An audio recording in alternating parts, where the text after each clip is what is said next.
بسم الله الرحمن الرحيم. الحمد لله رب العالمين والصلاة والسلام على أشرف الأنبياء والمرسلين أما بعد فأستعيذ بالله من الشيطان الرجيم بسم الله الرحمن الرحيم السلام علیکم ورحمۃ اللہ وبرکاتہ۔ عزیز طلبہ کرام، امید کرتا ہوں احباب خیر سے ہوں گے۔ انشاءاللہ آج ہم تفسیر جلالین کے درس نمبر 368 میں سپارہ نمبر 20 سے سورہ عنکبوت کی منتخب کردہ آیات 36 سے لے کر 39 تک پڑھنے کی سعادت حاصل کریں گے، جن میں کلام باری تعالی و کلام مفسر کا ترجمہ ہوگا۔ کلام مفسر کی تشریح و توضیح کرنے کی سعادت حاصل کریں گے اور ساتھ ساتھ ترکیبی و تفصیلی اغراض و فوائد کو ذکر کرنے کی کوشش کریں گے۔ تو آئیے طلبہ کرام بلا تاخیر بڑھتے ہیں اپنے آج کے درس کی طرف۔ بسم اللہ الرحمن الرحیم۔ رب تعالی نے ارشاد فرمایا، وَإِلَى مَدْيَنَ أَخَاهُمْ شُعَيْبًا فَقَالَ يَا قَوْمِ اعْبُدُوا اللَّهَ وَارْجُوا الْيَوْمَ الْآخِرَ وَلَا تَعْثَوْا فِي الْأَرْضِ مُفْسِدِينَ۔ اور مدین والوں کے پاس ہم نے ان کے بھائی شعیب کو رسول بنا کر بھیجا، تو انہوں نے فرمایا، اے میری قوم کے لوگو، اللہ کی بندگی کرو اور آخرت کے دن سے جو کہ وہ قیامت کا دن ہے ڈرو، اور زمین میں فساد کرتے نہ پھرو۔ مفسدین اپنے عامل کے لیے جو کہ عاصیہ کسرہ سا کے ساتھ ہے، حال مؤکدہ ہے، اور آسیہ معنی میں افسادہ کے ہے، یعنی آسیہ کا معنی افسادہ ہے۔ فَكَذَّبُوهُ فَأَخَذَتْهُمُ الرَّجْفَةُ فَأَصْبَحُوا فِي دَارِهِمْ جَاثِمِينَ۔ ان لوگوں نے حضرت شعیب کو جھٹلا دیا تو ان کو ایک جھٹکے یعنی شدید زلزلے نے آ پکڑا، پھر تو وہ اپنے گھروں میں مردہ گھٹنوں کے بل پڑے رہ گئے۔ اور ہم نے عاد و ثمود وقد تبین لکم من مساکنہم وزین لهم الشیطان اعمالهم فصدهم عن السبیل وکانوا مستبصرین۔ اور ہم نے عاد اور سمود کو ہلاک کر دیا۔ سمود منصرف اور غیر منصرف دونوں طرح ہو سکتا ہے۔ بتا رہے ہیں کہ الحی کے معنی میں اگر سمود کو پڑھا جائے تو پھر یہ منصرف ہوگا، اور اگر قبیلہ کے معنی میں اسے پڑھا جائے تو پھر یہ غیر منصرف ہوگا۔ تمہارے سامنے جن کی ہلاکت حجر و یمن میں ان کے مکانوں سے ظاہر ہے، اور شیطان نے ان کے اعمال یعنی کفر و معاصی کو ان کی نظر میں مستحسن کر رکھا تھا اور انہیں راہ حق سے روک دیا تھا، اور وہ عقل مندوں میں شمار ہوتے تھے۔ وَقَارُونَ وَفِرْعَوْنَ وَحَامَانَ وَلَقَدْ جَاءَهُم مُوسَىٰ بِالْبَيِّنَاتِ فَاسْتَكْبَرُوا فِي الْأَرْضِ وَمَا كَانُوا صَابِرِينَ۔ اور ہم نے قارون کو، فرعون کو اور حامان کو ہلاک کر دیا، اور اس سے پہلے ان کے پاس موسیٰ کھلی کھلی دلیلیں لے کر آئے تھے، پھر بھی ان لوگوں نے زمین میں سرکشی کی اور ہمارے عذاب سے نہ بھاگ سکے۔ آئیے طلبہ کرام ترجمہ کے بعد بڑھتے ہیں آج کے درس کی تشریح و توضیح کی طرف۔ اور رب تعالی نے ارشاد فرمایا، اور ہم نے مدین کی طرف ان کے ہم قبیلہ شعیب کو بھیجا، انہوں نے کہا، اے میری قوم، اللہ کی عبادت کرو اور روز قیامت کی توقع رکھو اور زمین میں فساد کرتے ہوئے نہ پھرو۔ بس انہوں نے شعیب کی تکذیب کر دی تو انہیں ایک زلزلے نے پکڑ لیا، سو وہ اپنے گھروں میں گھٹنوں کے بل پڑے رہ گئے۔ حضرت شعیب نے اپنی قوم کو واعظ کرتے ہوئے فرمایا، تم صرف اللہ کے احکامات کی اطاعت اور اسی کی عبادت کرو اور روز قیامت کی توقع رکھو، کیونکہ اس دن نہایت ہولناک امور پیش آئیں گے۔ اس دن کے دہشت ناک حوادث کو دیکھ کر حاملہ عورتوں کے حمل ساکت ہو جائیں گے، بچے بوڑھے ہو جائیں گے۔ اس دن ہر شخص اپنے انجام کے متعلق فکر مند اور خوف زدہ ہوگا، سو تم ایسا نیک عمل کرو جو تمہیں اس دن کی ہولناکی اور پریشانیوں سے نجات دے اور اللہ کے عذاب سے بچا لے اور تمہیں جنت کے ثواب تک پہنچائے۔ اور تم اپنی موت کے دن کو یاد رکھو اور ناپ تول میں کمی کر کے اس دن کی مشکلات میں اضافہ نہ کرو۔ عصب اور فساد عربی میں دونوں کا معنی زمین میں فتنہ اور بغاوت کرنا ہے، اور یہاں تاکیداً دونوں لفظ ذکر کیے ہیں کیونکہ بعض فساد میں اصلاح بھی مضمر ہوتی ہے۔ حضرت خضر نے مسکینوں کی کشتی کا تختہ توڑ دیا تھا، ایک لڑکے کی گردن توڑ دی تھی۔ یا جیسے ڈاکٹر اور سرجن کسی عضو کو کاٹ دیتا ہے، کیونکہ ایک عضو کو کاٹ دینے میں پورے جسم کی اصلاح مضمر ہوتی ہے، لیکن ناپ اور تول میں کمی کرنا یہ ایسا فساد ہے جس میں کسی قسم کی خیر اور اصلاح نہیں ہوتی۔ حضرت شعیب علیہ السلام کی قوم کے لوگ ناپ تول میں کمی کرنے اور شرک کرنے سے باز نہیں آئے، تو ان پر شدید زلزلہ آیا جس سے ان کے گھر منہدم ہو گئے اور پورا شہر کھنڈر بن گیا۔ اس آیت میں ان کے عذاب کے لیے الرجفہ کا لفظ ہے جس کا معنی ہے زلزلہ، اور سورہ ہود میں اس کے لیے صیحہ کا لفظ ہے جس کا معنی ہے ہولناک چنگار، اور یہ حضرت جبرائیل کی چیخ تھی، اور ان کی چیخ کے نتیجہ میں زلزلہ پیدا ہو گیا تھا، اور وہ اپنے شہروں میں اور گھروں میں گھٹنوں کے بل پڑے تھے، یعنی وہ اپنے گھروں میں مردہ پڑے ہوئے تھے۔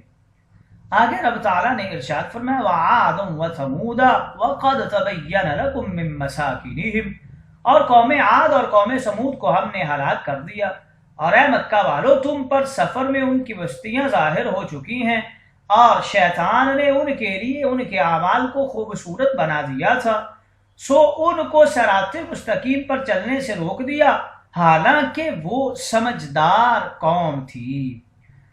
عاد قوم کی بستی حضرت موت یمن کے قریب ہے، اور سمود کی بستی حجر میں ہے، اس کو آج کل مدائن صالح کہتے ہیں۔ یہ علاقہ حجاز کے شمال میں ہے۔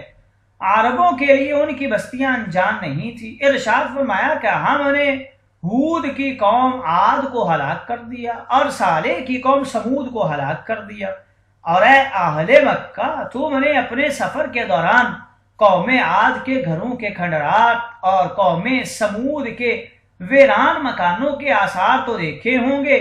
شیطان نے ان کے کفر اور دیگر ناجائز کاموں کو ان کی آنکھوں میں خوبصورت اور خوشنما بنا دیا تھا، اور ان کو سیدھے راستے سے ہٹا دیا تھا جس پر چلنا واجب تھا، اور یہ وہ صراط مستقیم ہے جس کی انبیاء علیہ السلام دعوت دیتے ہیں کہ وہ اللہ کو ایک مانیں اور صرف اسی کی اطاعت اور عبادت کریں۔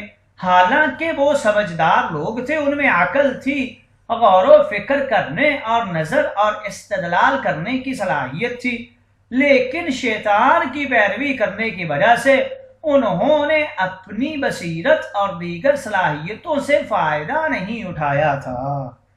آگے اللہ رب العزت نے ارشاد فرمایا وَقَارُونَ وَفِرْعَوْنَ وَحَامَانَ وَلَقَدْ جَاءَهُم مُوسَىٰ بِالْبَيِّنَاتِ فَاسْتَكْبَرُوا فِي الْأَرْضِ وَمَا كَانُوا سَابِقِينَ، اور ہم نے قارون اور فرعون اور حامان کو ہلاک کر دیا، اور بے شک ان کے پاس موسیٰ واضح معجزات لے کر آئے تھے، پس انہوں نے زمین میں تکبر کیا اور وہ ہم پر سبقت کرنے والے نہیں تھے۔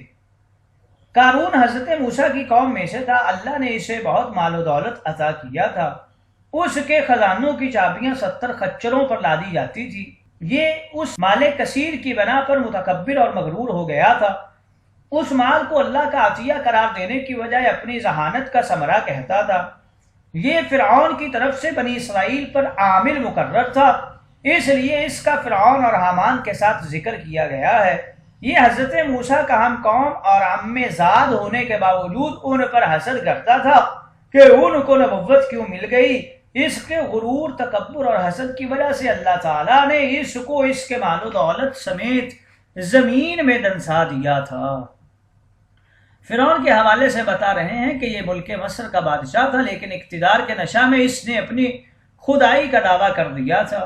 اس نے بنی اسرائیل کی قوم کو اپنا غلام بنا رکھا تھا۔ اللہ تعالیٰ نے حضرت موسیٰ علیہ السلام کو عصا اور ید بیضا کا معجزہ دے کر اس کے پاس بھیجا تاکہ وہ اپنی الوہیت سے توبہ کر لے اور اللہ تعالیٰ کی توحید اور موسیٰ کی رسالت پر ایمان لے آئے۔ لیکن فرعون نے غرور اور تکبر کیا اور حضرت موسیٰ کی مسلسل تبلیغ اور معجزات دیکھنے کے باوجود ایمان نہیں لایا۔ پھر بالآخر ایک صبح اللہ تعالیٰ نے فرعون کو اس کے پورے لشکر سمیت سمندر میں غرق کر دیا تھا۔ حامان فرعون کا وزیر تھا اور اس کا معاون تھا، اور جو کسی ظالم اور متکبر کا اس کے ظلم اور اس کی سرکشی میں معاون اور مددگار ہو، اس کا انجام بھی وہی ہوتا ہے۔ ان آیات کے ذکر سے مقصود نبی کریم کو تسلی دینا ہے کہ مشرکین کے سردار آپ سے حسد کرتے ہیں۔ اللہ تعالیٰ نے آپ کو نبی کیوں بنا دیا؟ اگر نبی بنانا ہی تھا تو مکہ کے کسی شخص کو بنا دیتے جو مالدار تھا۔ تو محبوب آپ ان کی ان باتوں سے پریشان نہ ہوں۔ پہلی قوموں میں بھی قارون موسیٰ سے حسد کرتا تھا، فرعون بھی موسیٰ سے جلتا تھا، تو آپ بھی نہ گھبرائیے، آپ کا رب آپ کے ساتھ ہے۔ یہاں پر ایک اعتراض ہوتا ہے کہ قارون کے ذکر کو فرعون اور حامان پر مقدم کیوں کیا ہے؟ تو اس کا جواب یہ دیتے ہیں کیونکہ فرعون اور حامان کی بنسبت وہ پہلے عذاب میں مبتلا ہوا تھا۔ دوسری وجہ یہ ہے کہ اس سے پہلے ذکر فرمایا تھا کہ عاد اور سمود ارباب بصیرت تھے، اس کے باوجود اتباع شیطان کی وجہ سے وہ گمراہ ہو گئے۔ اسی طرح قارون بھی صاحب بصیرت تھا اور عام بنی اسرائیل کی بنسبت تورات کا بہت بڑا عالم تھا، لیکن وہ بھی اتباع شیطان کی وجہ سے گمراہ ہو گیا تھا۔ اس وجہ سے قارون فرعون اور حامان سے بہتر تھا، کیونکہ وہ بظاہر تورات پر ایمان لایا تھا اور تورات کا عالم تھا اور حضرت موسیٰ کا عم زاد بھی تھا۔ اور اس مقام میں غضب میں اس کے ذکر کو مقدم کرنے کی یہ وجہ ہے کہ اس قسم کا شرف اور مرتبہ کفر اور شرک کے ساتھ کوئی فائدہ نہیں پہنچا سکتا اور اللہ تعالیٰ کے غضب اور اس کے عذاب سے نجات نہیں دے سکتا۔ آئیے طلب کرام تشریح و توضیح کے بعد بڑھتے ہیں اغراض و فوائد کی طرف۔ ورجو الیوم الآخر کے حوالے سے بتا رہے ہیں رجا کے مشہور معنی توقع اور امید کے ہیں، چنانچہ بعض مفسرین یہی مراد لیتے ہیں، اور اس کے ایک معنی خوف کے بھی ہیں۔ مفسر علام نے خوف والے معنی کو ترجیح دی ہے، یعنی قیامت کے دن میں اللہ کے عذاب سے ڈرو۔ پہلی صورت میں مطلب یہ ہوگا کہ تم لوگ یوم آخرت میں اجر و ثواب کی توقع رکھو۔ من عاصیہ یہ باب سامعہ اور باب ناصرہ دونوں سے مستعمل ہے اور اس کے معنی ہے فساد برپا کرنا۔ مفسرین کے حوالے سے بتا رہے ہیں کہ یہ لا تعصوا کی ضمیر سے حال مؤکدہ ہے، اس لیے کہ عاصیہ کے جو معنی ہیں وہی افسادہ کے ہیں۔ اور رجفہ کے حوالے سے بتا رہے ہیں شدید زلزلے کو کہتے ہیں۔ بالصرف و ترکیہ ان دونوں کا تعلق صرف سمود سے ہے۔ بالحجر کے حوالے سے بتا رہے ہیں کہ یہ ایک وادی کا نام ہے جو کہ مدینہ اور شام کے درمیان واقع ہے۔ یہ قوم سمود کی بستی تھی اور یمن میں قوم عاد آباد تھی۔ یہ دونوں قومیں عذاب الہی میں معذب ہوئی تھیں۔ ذوی بصائر کے معنی بتا رہے ہیں، یعنی صاحب بصیرت، عقل مند، تجربہ کار، یعنی وہ کوئی دیوانے یا مجنون نہیں، دنیاوی کاموں میں بڑے ہوشیار تھے۔ اگر وہ چاہتے تو توحید و آخرت کے معاملہ میں اپنی بصیرت اور دانش مندی سے کام لے سکتے تھے، مگر دنیا کی حرص اور قومی تعصب نے ان کو بے بصیرت بنا دیا تھا۔ قارون و فرعون، یہاں قارون کو مقدم کیا گیا ہے، حالانکہ شرارت اور تکبر میں فرعون قارون سے کہیں بڑا ہوا تھا۔